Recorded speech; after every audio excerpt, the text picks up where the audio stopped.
अस्सलाम वालेकुम students, my name is professor Kulsoom. Students, आज जो हमने टॉपिक डिस्कस करना है that is about the menstrual cycle, जो कि मोस्टली फ़ीमेल्स में होता है। तो जो आज हमने बेसिकली डिस्कस करना है that is about the female reproductive cycle in humans. Females के अंदर सबसे पहले एग की जो प्रोडक्शन होती है वो बेसिकली एक साइक्लिक एक्टिविटी है, यानी ये जो साइक्लिक एक्टिविटी है ये 1 से 28 डेज़ के दरमियान में होती है। 28 डे के बाद दोबारा से ये एक्टिविटी स्टार्ट होती है 1 डे से, और फिर ये एक साइकिल चलता रहता है। मेल्स के अंदर क्या होता है कि जो स्पर्म्स प्रोड्यूस्ड होते हैं वो बेसिकली एक कॉन्टीन्यूस प्रोसेस होता है, जो कि प्यूबर्टी की एज से स्टार्ट होता है, यानी 11, 12, 13, 14 की एज से स्टार्ट होता है और थ्रू आउट द लाइफ रहता है। लेकिन फीमेल्स के अंदर ये एक साइक्लिक एक्टिविटी होती है और विद इन 1 मंथ सिर्फ एक ही एग प्रोड्यूस्ड होता है। टाइम ड्यूरेशन की बात की जाए तो ये एक साइकिल 28 डेज़ के अंदर कंप्लीट होता है।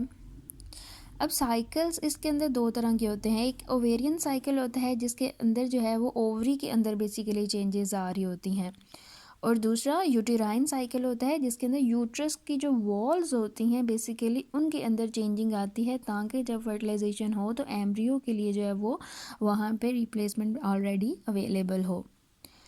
फिर गोनेडोट्रॉफिक हार्मोन्स ऐसे हार्मोन्स होते हैं जो कि फीमेल की ओवरीज से जो है वो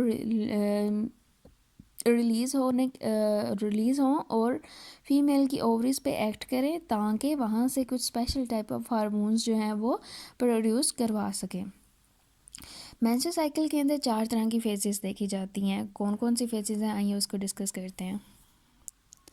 फ़ेज़ 1 के अंदर क्या होता है कि जो फॉलिकल्स बनते हैं ओवरीज़ के अंदर, वो क्या बनाते हैं, हमारे पास प्राइमरी oocytes बनाते हैं, जो कि ये बेसिकली जो रिप्रोडक्टिव साइकिल होता है ये प्यूबर्टी की एज में स्टार्ट होता है। फीमेल्स के अंदर ये मोस्टली जो एवरेज रेट है वो 12 ईयर्स में ये स्टार्ट हो जाता है।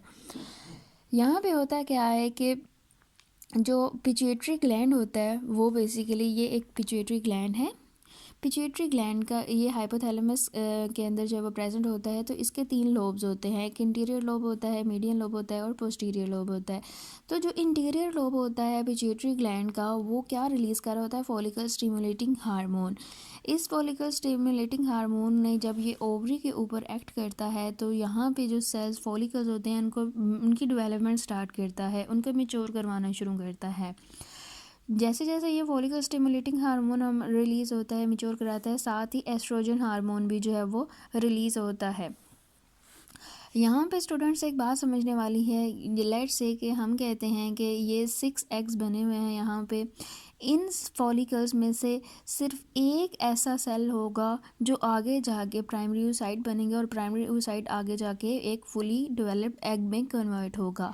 बाकी जो ये सेल्स होंगे ये फॉलिकल एट्रीसिया प्रोसेस के ज़रिए जो है वो डीजनरेट हो जाएंगे, इनकी ब्रेकडाउन हो जाएगी और ये डिमिनिश हो जाएंगे। लेकिन सिर्फ एक एग जो है वो प्राइमरी oocyte है वो आगे जाके एग बनाता है। अब बात करते हैं सेकेंड हार्मोन की। सेकेंड हार्मोन में जैसे मैंने आपको बताया कि फॉलिकल जैसे जैसे रिलीज़ होते हैं साथ ही एस्ट्रोजन हार्मोन भी रिलीज़ होता है, और एस्ट्रोजन हार्मोन का काम क्या होता है कि यूट्रस की जो वॉल होती है, एंडोमेट्रियम वॉल, उसकी डेवलपमेंट स्टार्ट करवाना, उसको जो है वो उसको वास्कुलराइज करवाना, यानी उसके अंदर ब्लड वेसल्स का बनाना, साथ ही प्लेसेंटा एस्टेब्लिश करवाना, ताकि जो न्यूबॉर्न बेबी होगा या जाइगोट बनेगा वो वहाँ पे आके इम्प्लांट हो सके। ये जो प्लेसेंटा होता है इसका बेसिकली काम क्या होता है, इसने न्यूट्रिएंट्स की एक्सचेंज करवाना होता है, गैशियस एक्सचेंज करवाना होता है। जो आने वाला जाइगोट इम्प्लांट होता है यूट्रस की वाल पे, वो अपनी फीड जो है वो इसके थ्रू लेता है। तो यहाँ पे जब जैसे जैसे एंडोमेट्रियम वॉल जो है वो हमारे पास बनती जाती है, एस्ट्रोजन हार्मोन जो है वो ज़्यादा होता जाता है, तो इसके रिज़ल्ट में क्या होता है कि यहाँ पे स्टूडेंट्स देखें, अगर फॉलिकल स्टिमुलेटिंग और एस्ट्रोजन रिलीज़ हो रहे हैं, एस्ट्रोजन का कंसनट्रेशन अगर ज़्यादा हो रही है, वो एंडोमेट्रियम वॉल बना रहा है, तो फॉलिकल स्टिमुलेटिंग हार्मोन हमारे पास कम हो जाएगा। फॉलिकल स्टिमुलेटिंग हार्मोन का कम होने की रीज़न ये है क्योंकि हमारे पास प्राइमरी ओसाइट चूँकि बन चुका है और एक ही 28 डेज़ में सिर्फ एक ही एग बनना होता है, और अगर हमारे पास फॉलिकल स्टिमुलेटिंग हार्मोन बनता जाए तो ये एक से ज़्यादा एग बनाना शुरू कर देता है। इस वजह से फॉलिकल स्टिमुलेटिंग हार्मोन की कंसनट्रेशन जो है वो कम हो जाती है। So that the new egg is not found and only one egg is developed. ये थी सेकेंड फेज़। थर्ड फेज है ओव्यूलेशन, यानी जब हमारे पास फॉलिकल स्टिमुलेटिंग हार्मोन की कंसनट्रेशन कम हो जाती है, एस्ट्रोजन ज़्यादा होता है, एंडोमेट्रियम वॉल बन जाती है, तो ये एक और हार्मोन जो है वो रिलीज़ करवाता है जिसको कहते हैं ल्यूटिनाइजिंग हार्मोन। इस ल्यूटिनाइजिंग हार्मोन का काम क्या होता है? फॉलिकल से रिलीज़ करवाना एग को। यहाँ पे ये जैसे एग बना हुआ है, एक फॉलिकल्स हैं, उसके अंदर ये एग सराउंडेड है, तो ल्यूटिनाइजिंग हार्मोन का काम क्या होता है? फॉलिकल्स को रप्चर करवा के उससे एग को रिलीज़ करवाना, और इस प्रोसेस को हम क्या कहते हैं? ओव्यूलेशन, यानी release of egg is known as ovulation. Third phase है luteal phase, formation of corpus luteum. इसके अंदर क्या होता है कि जैसे ही फॉलिकल जो है वो एग को रिलीज़ कर देते हैं, तो ये आगे से मॉडिफाइड हो जाते हैं एक येलो कलर के सीक्वेंस में, येलो कलर के स्ट्रक्चर में। उसको हम क्या कहते हैं? Corpus luteum. और इस कॉर्पस ल्यूटियम का काम क्या होता है? प्रोजेस्टेरॉन हार्मोन को रिलीज़ करवाना। इस प्रोजेस्टेरॉन हार्मोन ने डिवेलप करनी होती है एंडोमेट्रियम वॉल की, जो हमारे पास ऑलरेडी डिवेलप हो चुकी होती है, उसको आगे से through out the until pregnancy तक जो है वो मेंटेन करके रखना होता है प्रोजेस्टेरॉन हार्मोन ने। इसके अलावा वो उसको रिसेप्टिव बनाता है ताकि जो आने वाला जाइगोट है वो वहाँ पे इजीली इम्प्लांट हो सके।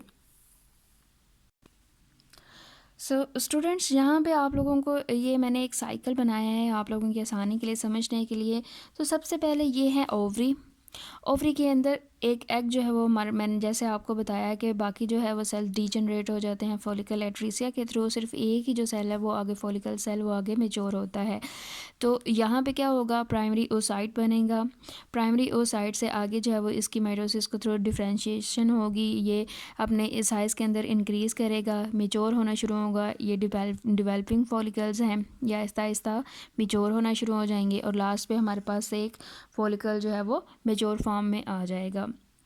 फिर हमने कहा कि यहाँ पे ल्यूटिनाइजिंग हार्मोन रिलीज़ होता था। ल्यूटिनाइजिंग हार्मोन का काम क्या था? कि फॉलिकल्स को रप्चर करवा के बीच में से एग को रिलीज़ करवाना। दूसरी साइड पे हमने देखा कि जैसे जैसे फॉलिकल्स स्टिमुलेटिंग हार्मोन जो है वो एग की जो है वो प्रोडक्शन करवा रहा होता है, साथ वो एस्ट्रोजन भी रिलीज़ करवाता है। तो जब एस्ट्रोजन रिलीज़ होता है, उसका काम क्या होता है कि जो ये यूट्रस की जो वॉल होती है इसको डेवलप करवाना, यानी वास्कुलराइज करवाना, इसके अंदर ब्लड वेजल्स को बनवाना।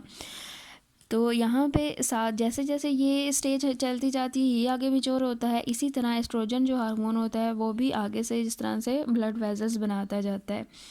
इस स्टेज पे आके हमारे पास ये एंडोमेट्रियम वॉल जो है वो फुली डेवलप्ड हो चुकी होती है। यहाँ पे क्या होता है कि जैसे ही साइड से एग रिलीज़ हो, स्पर्म प्रेजेंट हो, अगर ओविडक्ट के अंदर फर्टिलाइजेशन होगी, जाइगोट बन जाएगा, तो उस जाइगोट ने आखिर जाना किधर है? फर्टिलाइजेशन के बाद तो वो जाइगोट फिर ये जो एंडोमेट्रियम वॉल डेवलप्ड हो चुकी होती है यहाँ पर आकर इम्प्लांट हो जाता है। और इस प्रोसेस को या इस स्टेप को हम कहते हैं कंसेप्शन स्टेप, यानी इस स्टेज पे आके जो है वो जाइगोट इम्प्लांट हो जाता है यूट्रस की एंडोमेट्रियम वॉल के ऊपर, और प्रोजेस्टेरॉन हार्मोन जो है वो इस सारी वॉल को मेंटेन किए हुए रखता है। इन केस अगर जो है वो फर्टिलाइजेशन नहीं होती, यानी अगर इस एग को, ये एग रिलीज़ हुआ है, एग रिलीज़ होने के बाद जो है वो स्पर्म नहीं मिला, तो फिर नेक्स्ट स्टेप क्या होता है? ये जो फॉलिकल्स हैं ये बेसिकली क्या करते हैं? अब एक डीजनरेटिव स्ट्रक्चर के अंदर कन्वर्ट हो जाते हैं, जिसको हम क्या कहते हैं? Corpus luteum. येलो कलर का ये स्ट्रक्चर होता है, इसके अंदर ये कन्वर्ट हो जाती हैं। और फिर जब यहाँ पे फिर हमारे पास प्रोजेस्टेरॉन लेवल भी कम होना शुरू हो जाता है, क्योंकि प्रोजेस्टेरॉन लेवल का काम क्या होता है? एंडोमेट्रियम वॉल को मेंटेन करना जाइगोट के लिए। लेकिन जब जाइगोट बना ही नहीं, फर्टिलाइजेशन ही नहीं हुई, जाइगोट इम्प्लांट ही नहीं हुआ, एग जो है वो आगे से उसको फर्टिलाइज्ड ही नहीं हो पाया, तो फिर प्रोजेस्टेरॉन हार्मोन की ज़रूरत नहीं है। तो वो क्या करता है? आहिस्ता आहिस्ता उसकी कमी होना शुरू हो जाती है, वो लेवल के अंदर कम हो जाता है। जब प्रोजेस्टेरॉन लेवल कम हो जाता है तो क्या होता है कि जो हमारे पास कॉर्पस ल्यूटियम बना होता है, ये वाला कॉर्पस ल्यूटियम, ये भी साथ साथ डीजनरेट करना शुरू कर देता है, डीजनरेट करना शुरू कर देता है। इस तरफ से जो एग बना होता है वो भी आहिस्ता आहिस्ता टूटना शुरू कर देता है। और फिर लास्ट पे हमारे पास जो है वो ये एग और इधर से ये कॉर्पस ल्यूटियम, ये सारा जो डेब्रिस होता है, सेल डेब्रिस मटेरियल, ये in the form of blood जो है वो वजाइना के through outside the body release हो जाता है। और इस स्टेप को हम कहते हैं मेंस्ट्रुअल साइकिल भी इसको बोलते हैं, यानी जिसके अंदर ब्लीडिंग स्टार्ट हो जाती है अगर फर्टिलाइजेशन ना हो, एग की ब्रेकडाउन होती है, कॉर्पस ल्यूटियम टूट जाता है, सारा सेल डेब्रिस जो है वो आउटसाइड द वजाइना रिलीज़ हो जाता है। यहाँ पे स्टूडेंट्स देखें कि हमारे पास जब मेंस्ट्रुएशन साइकिल स्टार्ट हुआ हो सकता है वो 5 डेज़ तक रहे। उसके बाद प्रोलिफरेटिंग फेज़ आती है जिसके अंदर ये एंडोमेट्रियम वॉल जो है वो बनना शुरू हो जाती है। इस साइड से जो है वो फॉलिकल्स भी जो है वो डेवलप होना शुरू हो जाते हैं, मेच्योर होना शुरू हो जाते हैं।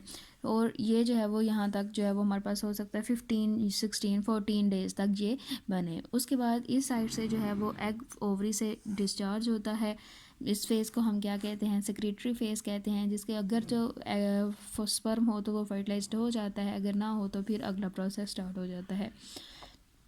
अगले प्रोसेस में फिर एक आगे से जो है वो 19 टू फर्दर जो है वो क्या होता है कि ये कॉर्पस ल्यूटियम रीजनरेट होना शुरू हो जाता है, इधर से एग भी टूटना शुरू हो जाता है और 28 डेज़ के बाद जो है वो मेंस्ट्रुअल साइकिल स्टार्ट हो जाता है। और इस तरह ये पूरा साइकिल जो है वो हमारे पास बनना शुरू हो जाता है, जिसको हम मेंस्ट्रुअल साइकिल बोलते हैं।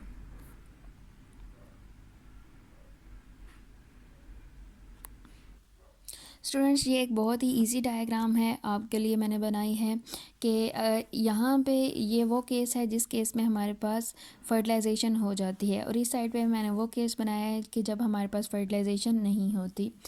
होता क्या है कि यहाँ पे ये एक ओवरी है, ओवरी के केस में क्या हुआ कि ये फॉलिकल्स थे, इनमें से एक जो है वो फॉलिकल मेच्योर हुआ, प्राइमरी oocyte बना, प्राइमरी oocyte से वो सेकेंडरी oocyte बना, एग बना, यहाँ पे स्पर्म ओविडक्ट के अंदर प्रेजेंट था, दोनों की फर्टिलाइजेशन हुई, जाइगोट बना, वो जाइगोट यूट्रस से होता हुआ यहाँ पे एंडोमेट्रियम वॉल के ऊपर आया, यहाँ पे वो प्लांट हुआ।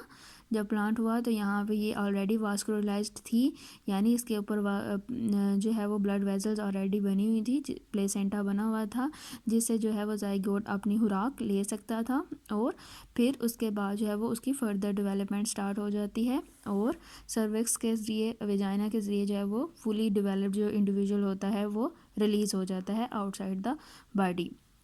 ये तो था इन केस ऑफ फर्टिलाइजेशन। लेकिन जब फर्टिलाइजेशन नहीं होती, इस केस में क्या होता है कि ये ओवरी है, ओवरी के अंदर से प्राइमरी oocyte बना, सेकेंडरी oocyte बना, यहाँ पे जब सेकेंडरी oocyte बना, अब यहाँ पे स्पर्म नहीं है, यहाँ पे स्पर्म प्रेजेंट था, लेकिन इन केस ऑफ फर्टिलाइजेशन जब नहीं होती तो क्या होता है कि ओविडक्ट के अंदर जो है वो एग नहीं होता, तो जो पिट्यूटरी ग्लैंड होता है वो इसको रिकग्नाइज कर लेता है, रिकग्नाइज़ कर लेता है। इस वजह से क्या होता है कि जो प्रोजेस्टेरॉन का लेवल होता है वो यहाँ पे जो है वो डिक्रीज़ करना शुरू कर देता है। प्रोजेस्टेरॉन के लेवल डिक्रीज़ करता है, साथ ही ये जो एग होता है, ये फॉलिकल्स, ये बेसिकली कॉर्पस ल्यूटियम के अंदर कन्वर्ट होना शुरू हो जाती हैं। ये कॉर्पस ल्यूटियम और इधर से ये जो ब्लड वेसल्स बनी होती हैं बेबी की इम्प्लांटेशन के लिए, ये भी टूटना शुरू कर देती हैं, डीजनरेट होना शुरू कर देती हैं। तो ये जितना भी सेल डेब्रिस होता है, ये कॉर्पस ल्यूटियम जो येलो कलर का स्ट्रक्चर होता है ये भी टूटना शुरू कर देता है, इधर से एग भी टूटना शुरू कर देता है, साथ ये ब्लड वेसल्स भी टूटने शुरू कर देते हैं। तो ये जितना भी मटेरियल होता है ये outside the body in the form of blood जो है वो रिलीज़ हो जाता है। इसको हम ब्लीडिंग भी बोलते हैं, मेंस्ट्रुअल साइकिल भी बोलते हैं।